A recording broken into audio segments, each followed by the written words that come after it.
এই ইউনিয়নের বিএনপি যুব দল, ছাত্র দল, স্বেচ্ছাসেবক দল, কৃষক দল সবাইকে আমার প্রাণপ্রিয় সংগঠন মাগুরা জেলা স্বেচ্ছাসেবক দলের পক্ষ থেকে শুভেচ্ছা ও অভিনন্দন। প্রিয় ভাই, আপনারা এই জায়গা অনেকক্ষণ ধরেই বক্তব্য শুনছেন, আর বক্তব্য দেওয়ার কিছু নাই। বক্তব্য যা দেওয়ার দরকার ছিল আমার সদস্য সচিব তিনি দিয়ে গেছেন। তারপরও আপনাদের কাছে আমি বলতে চাই, আপনারা আমাদের পর আস্থা রাখতে পারেন। আমরা ইনশাআল্লাহ আপনারা যদি সহযোগিতা করেন তাহলে আমরা মগী ইউনিয়নে সুন্দর একটা কমিটি উপহার দেব।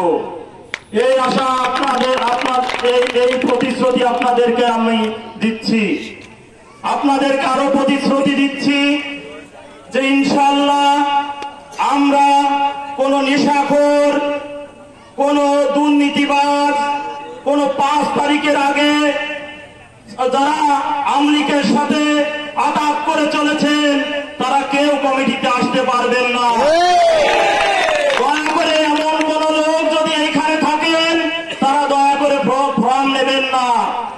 তাদের এই ফর্ম কোনো কাজে আসবে না। আমরা ওয়ার্ড পর্যন্ত খোঁজ নেব, এই ইউনিয়ন বিএনপির সাথে যোগাযোগ করব।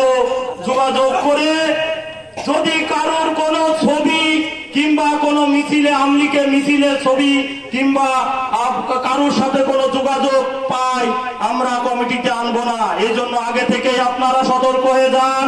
আপনারা দলের সাথে বেইমানি করেছেন, আপনাদের বেইমানি শাস্তি ভোগ করে তারপরে আপনারা দলে ফিরে আসবেন।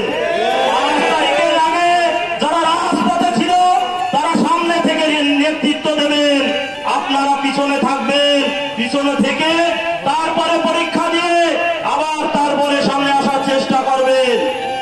আপনাদেরকে আশ্বস্ত করছি যে আপনারা কোনো ভয়, কোনো কিছু না, আমরা কোনো কারোর সাথে আঘাত করবো না। আমাদের সেন্ট্রাল স্বেচ্ছাসেবক দলের নেতৃবৃন্দ আমাদেরকে বলে দিয়েছেন যে কোন দুর্নীতিবাজ, কোন সন্ত্রাস যেন আমাদের কমিটিতে না আসতে পারে। আমরা সেইটা ইনশাল্লাহ করব। আমাদেরকে দোয়া করবেন, আমরা যেন এই যে আমাদের পাশে তাই ভার দিয়েছেন সঠিকভাবে পালন করতে পারি। আর আমি একটা কথা বলি, আমি মাগুরা জেলা স্বেচ্ছাসেবক দলের সেক্রেটারি ক্যান্ডিডেট ছিলাম। তা আমি রাজপথে আপনাদের জানা 17টা বছর আমি কি করেছি সবাই জানা। আমার পাশে বসে আছেন আমার সদস্য সচিব, সে হয়তো আমার চেয়ে একটু বেশি করেছেন।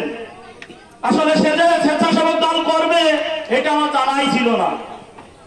হঠাৎ করে শুনি যে সে দলের, আমার স্বেচ্ছাসেবক দলের জেলার সদস্য সচিব হচ্ছেন।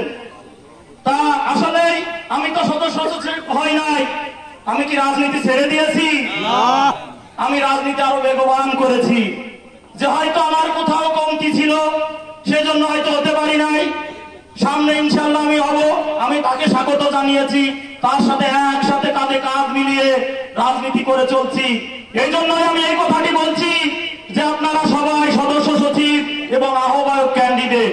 আসলে পদ তো দুটো, আপনাদের তো আমরা দিতে পারবো না। এই জন্য আমরা জেলা যে সিদ্ধান্ত নেবে আসলে সবাই যোগ্য। আমরা মনে করি যারা ক্যান্ডিডেট হয়েছেন সবাই যোগ্য। আসলে আমরা তো সবাইকে দিতে পারবো না।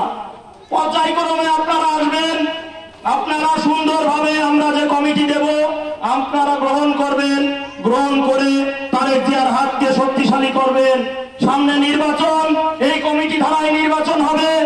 আসলে অতীতের কথা ভুলে দেন না, আমরা এখন সুখে আছি। আমি এই সাদা পাঞ্জাবি পরে এই জায়গা বসছি, আগে আসতে গেলে বলে এভাবে আসতে পারতাম না। আমার মনে আছে আমি রাত্রে পলাইয়ে আসছি এই ইউনিয়নে, আমার মনে আছে। তাই এই জন্য আপনারা এমন কোনো কাজ করবেন না যে কমিটি, জেলা কমিটি দেবে আপনারা সেটাকে মেনে নেবেন। মেনে নিয়ে এই মগী ইউনিয়নের রাজনীতিকে গতিশীল করবেন, এই আশায় আমি করছি। এবং আপনাদেরকে বলছি এখন আমরা আপনাদের মাঝে ফর্ম বিতরণ করব। সভাপতি বক্তব্য শেষে আপনারা ফর্মগুলো গ্রহণ করবেন। আগামীকাল 11টার ভিতর ঢাকা রোড শান্তি ক্লিনিকের সামনে আমার অফিস, ওই অফিসে ফর্মগুলো পূরণ করে জমা দেবেন। এই বলে আমার বক্তব্য শেষ করছি। বাংলাদেশ সকাল 11টা। এই বলে আমার বক্তব্য শেষ করছি। বাংলাদেশ জিন্দাবাদ, বাংলাদেশ জাতীয়তাবাদী স্বেচ্ছাসেবক দল জিন্দাবাদ। দেখা হবে রাজপথে, কথা হবে মিছিলে মিছিলে।